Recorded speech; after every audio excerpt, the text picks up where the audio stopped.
इंदौर नगर निगम बारिश से पूर्व हमेशा की तरह ऐसी तैयारियां करता है जिसमें आम नागरिकों को कोई परेशानी न हो सके। इसके लिए नगर निगम द्वारा कहीं जल भराव न हो, इसके लिए प्रबंध किए जाते हैं। साथ ही जर्जर भवनों को भी चिन्हित कर उन्हें हटाया जाता है। चूंकि इस बार मानसून से पहले ही प्री मानसून एक्टिव हो गया है और आंधी तूफान के साथ बारिश का दौर देखने को मिल रहा है, ऐसे में नगर निगम ने अपनी तैयारियां शुरू कर दी है।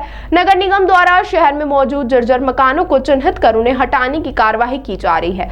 आंधी तूफान के चलते पिछले दिनों पेड़ भी सड़कों पर गिर गए थे। इस और भी नगर निगम द्वारा विशेष ध्यान दिया गया। इसके साथ ही जिन स्थानों पर जल भराव की स्थिति बनती थी उन स्थानों पर नगर निगम द्वारा विशेष कार्य किए गए।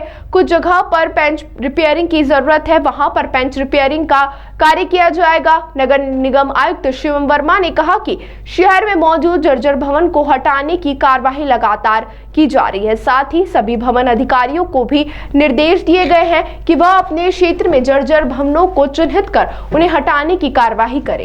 एक्चुअली देखिए, जो जल भराव के पॉइंट से ऐसे पिछली बार विजयनगर के चौराहे पे पानी काफी भरा था, उसके लिए व्यवस्था की गई थी। रोबोट चौराहे भरा था, तो ऐसे कई पॉइंट्स पे काम भी किया है जिसपे इस बार जब बारिश हुई थी तो नतीजा बेहतर देखने को मिला।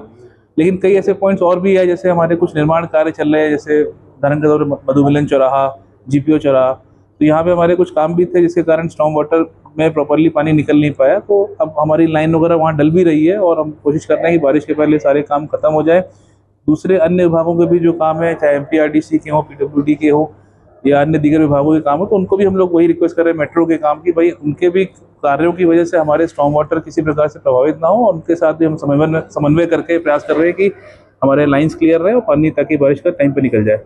देखिए, बारिश आने वाली बारिश को लेकर इस बार की जो आंधी चली थी उसमें कई वृक्ष भी उखड़े थे, तो कई सारी चीज़ें और भी देखी हम लोगों ने। तो एक ये पॉइंट दिया गया कि सभी ऐसे वृक्ष जो थोड़े एसिमेट्रिकल हैं, जो झुके हुए हैं, उनकी ट्रिमिंग कर रहे हैं हम लोग निरंतर, ताकि इस प्रकार की दुर्घटना से हम लोग बच सकें।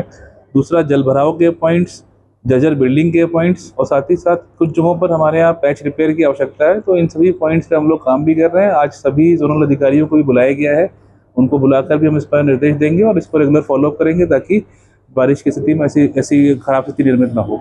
जर्जर मकान को सर्वे किया जा रहा है। देखिए, जर्जर मकान हम लोगों ने अभी तक 85 चिन्हित किए हैं। हमने कुछ मकान अभी गत हफ्तों में रिमूव भी किया है और इनको भी समय दिया गया है कि वो भवन मालिक स्वयं इसको मतलब ठीक कर लें और नहीं तो उसको रिमूव किया जाएगा। तो ऐसे लगभग 85 मकान चिन्हित हुए हैं और हमने सभी जेडोस को और तैयारी करने के लिए बोला है, सभी बिल्डिंग ऑफिसर्स को, कि वो लोग भी तैयारी करेंगे और ऐसे कोई भवन तो उनको भी चिन्हित करके इस लिस्ट में करें और बारिश के पहले इनका रिमूवल करें या फिर उनको भवन मालिक खुद ही इसको रिमूव कर दे।